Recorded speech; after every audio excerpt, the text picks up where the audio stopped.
pretty nice. Yeah, they could produce a lot of water, very automated. How new is it? That's 5 years. It's actually in Hamilton.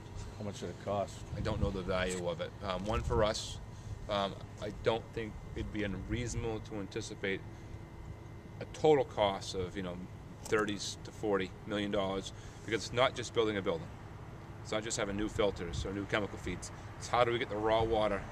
If we put it in West Gloucester, how do you get Babson and Goose Cove water to us? Right. Or if you put it on East Gloucester, how do you get Dykes, Wallace, Haskell, how do you get that water over to that side? So there's a big element of plumbing, piping. How do you get the raw water across? Right now, all we have is finished water mains. We have no raw water mains in the streets. Going to the woods, yeah, you'd have that, but not out in the roads, the neighborhoods of Gloucester. So you get a figure, is it cheaper in the long run to build one treatment plant, or is it cheaper to stay with the two?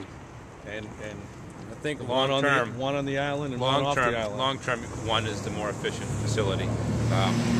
By having one, you're never shutting one down to close up for the season. Energy costs, everything's at one. All new facilities are built in with redundancy. So if one half goes down, you have the other half to run off of. Even these have some redundancy to them. They're just not as efficient as they should be. I think one facility would be the future of Gloucester. Even with the headache of getting water transferred across the Anscombe River, once it's done, it's done. And then you have many generations reaping the benefit of a new facility. We can't introduce new industry to Gloucester. We don't have the capability of producing a huge change in our water right now. Do we have the land to build a new one somewhere? We have Gloucester, the city of Gloucester's got lots of publicly owned space, lots of it. And if the most desirable place isn't publicly owned, you can look to purchase that. So would it be better to be centrally located, you think? I mean, that would be probably if it was centrally located, I would assume. I don't know. I don't think the outskirts are the best place for it. I think somewhere close to the river, whether it's somewhere off of Essex Ave, by the wastewater plant. I mean, that to me would be a very logical location. The river crossing's right there.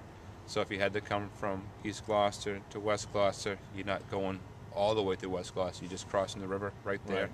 And you have the ability to treat all your water at that point. And you're discharging directly to the wastewater plant, which is there for your sludge and your sediment. So you're not traveling through the whole system. Right now, if you dump it here, it's got to go through all the pump stations before it gets to the treatment. So you wind up with a little bit of energy inefficiency there. Right. Well, Mike, all right. Thanks very much for showing us, Greg, showing the residents what we're up against here. Absolutely. And what can be done, and with a little bit of money and a little bit of faith. We need both.